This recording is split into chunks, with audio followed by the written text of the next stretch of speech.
राम राम आप सभी को। आज मैं आप सभी से महाराज जी की तस्वीरों को लेकर एक अपना पुराना अनुभव शेयर करना चाहता हूँ। मेरे लिए वो अनुभव से ज़्यादा शिक्षा रही है, क्योंकि मैं आज भी उसे पूरे तरीके से फॉलो करने की कोशिश करता हूँ।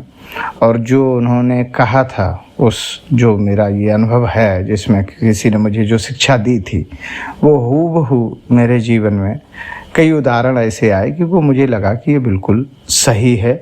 और वैसे महाराज जी ने तो कहा ही था, लेकिन उन्होंने भी कहा, उसके बाद जो अनुभव हुए उससे क्लियर हो गया कि मेरा अनुभव जो भी है वो एकदम पक्का है और जो महाराज जी के लिए कहा गया वो एकदम से सही है।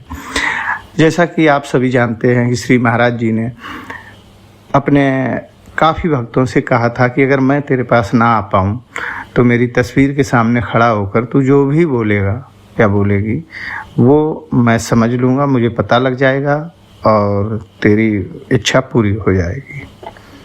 तो उन्होंने कहा था कि जो मेरी तस्वीर के सामने खड़ा होकर जो भी बोल देता है वो मेरे तक पहुंच जाता है। महाराज जी की यह बात कई पुस्तकों में है और सभी लोग उसी तरीके से महाराज जी से बात विवाद आज तक करते हैं। जो वार्तालाप होती है भक्तों की महाराज जी के साथ, वो सीधे सीधे इसी तरीके से होती है कि महाराज जी की तस्वीर के सामने आप बैठ जाइए और आपको जो भी रोना हो, गाना हो, कहना हो, आप कह डालिए, महाराज जी उसका तुरंत उत्तर देते हैं। आप पूरा दिन नहीं बीतेगा और आपको उसका कोई न कोई आंसर मिल जाएगा। एक दिन मैं कैंची आश्रम में बैठा था, सन 2015 से पहले की बात है। तो मैं 2011 से 12 से महाराज जी की तस्वीरों को बाई पोस्ट लोगों को भेजता था। पहली बार मैंने सन 11-12 में शायद फेसबुक का अकाउंट बनाया था और तभी व्हाट्सएप ग्रुप्स भी चालू किए थे उसके बाद। तो जब मैंने फेसबुक पर चालू किया था तो उसमें मैं लोगों से एड्रेस मांगता था और उन्हें फ़ोटो भेजता था। लगभग 1000 से ज़्यादा भक्तों को मैंने फ़ोटो भेजी हैं। तो मैंने ये बात शंकर व्यास जी से शेयर की कि ऐसे ऐसे मैं ये सेवा देता हूँ महाराज जी की प्रेरणा से। तो उन्होंने कहा बढ़िया है।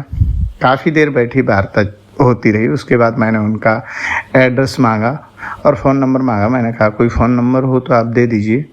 लगभग सन 14 या 15 की बात होगी, 2014 या 2015 की। तो मैंने कहा कोई एड्रेस हो आपका दे दीजिए या फ़ोन नंबर दे दीजिए। तो उन्होंने कहा ठीक है, एड्रेस नोट करो, पेन और कागज़ निकालो। तो मेरे पास पेन और कागज़ था नहीं, तो मैंने उस एड्रेस को, एक महाराज जी की तस्वीर मेरी जेब में पड़ी हुई थी, तो वो मैंने निकालने के बाद मैंने कहा जी बताएं दादा। तो उन्होंने वो तस्वीर जैसे ही देखी, उन्होंने कहा तुम इसके पीछे लिखोगे, तस्वीर महाराज जी के पीछे लिखोगे?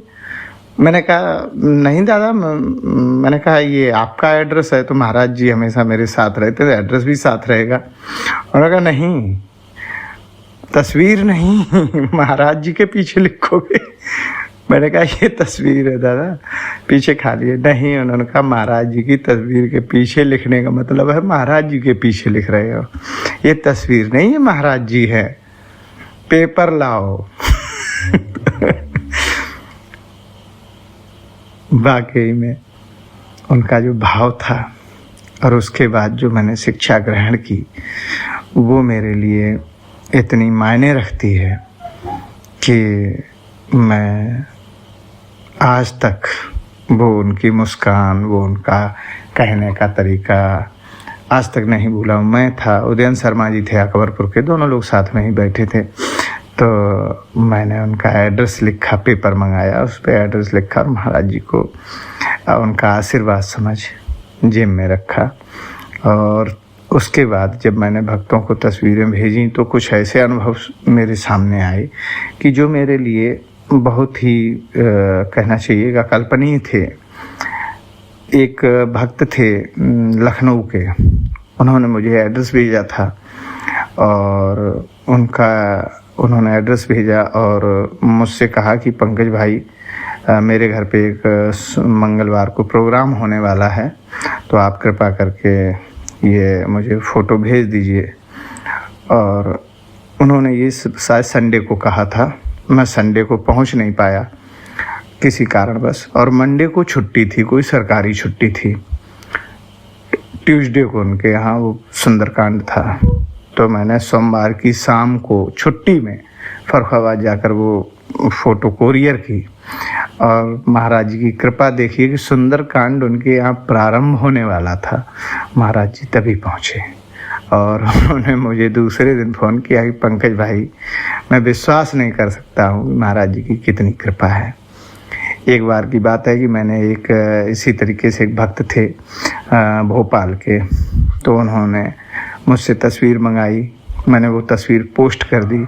पोस्ट करने के बाद वो तस्वीर कई बार उन्होंने मुझे फ़ोन मैसेज किए कि पंकज भाई नहीं पहुंची। मैंने कहा कहीं रुकी होगी भाई साहब, मैं दोबारा भेज दूंगा। दोबारा भेज दी, वो भी नहीं पहुंची। तो उनका जिस दिन गृह प्रवेश होना था, जिस दिन उन्हें महाराज जी के फ़ोटो की ज़रूरत थी, 1.5 महीने बाद पहले वाली जो फ़ोटो मैंने भेजी थी वो उनके पास उसी दिन पहुंची। महाराज जी को जिसके यहाँ जब जैसे जाना होता है, कोई ज़रूरी नहीं है कि मैं उस तक पहुंचा रहा हूँ या किसी दूसरे तरीके से आ रहे हैं या कैसे किसी को पता चल पा रहा है, कोई मतलब नहीं है इसका। लेकिन जैसे जहाँ जिसके पास जाना होता है वो उसके पास उसी समय पहुँचते हैं। हर व्यक्ति की भलाई और बुराई उसके अंदर ही है। महाराज जी का ज्ञान, महाराज जी का प्रेम, महाराज जी की शिक्षाएं, महाराज जी के जो उनकी ब्लेसिंग्स है वो सभी के लिए समान है। आपका नेचर, आपकी कार्य, आपकी सोच उसे कम और ज़्यादा करती है। उंगली हमारी खाली है या भरी है या उसमें छेद है, ये हमारे ऊपर निर्भर करता है, वो परमानेंट देते हैं। सिर्फ हमारे अंदर ही कमी है, उनका तो काम ही है देना। तो आप सभी को धन्यवाद हमसे जुड़ने के लिए। सभी लोग हमारे चैनल को सब्सक्राइब करिए, फॉलो करिए, बेल आइकन दबाइए। साथ ही इस वीडियो को जो भी लोग सुन रहे हैं वो सभी, मेरा जो नंबर है 78 39 41 81 88 78 39 41 81 88, इस पर व्हाट्सएप करके अपना एड्रेस भेज सकते हैं और मैं उस एड्रेस पर आपको बाबा जी की कुछ न कुछ भेंट ज़रूर भेजूंगा। चाहे वो तस्वीर भी हो सकती है, की रिंग्स भी हो सकती हैं, या डैशबोर्ड हो सकता है, कार में 4 व्हीलर में लटकाने के लिए हैंगिंग हो सकती है, कुछ भी हो सकता है। मैं कुछ न कुछ आपको भेज दूंगा। कोई भी भक्त जो भी चाहे आप वीडियो से शेयर करिए, मेरा नंबर पहुंचाइए और मैं ये चीज़ निस्वार्थ भाव से आप तक पहुंचाऊंगा। ये महाराज जी की सेवा है और मुझे इससे जोड़े रखिए। जय गुरुदेव, जय महाराज जी की।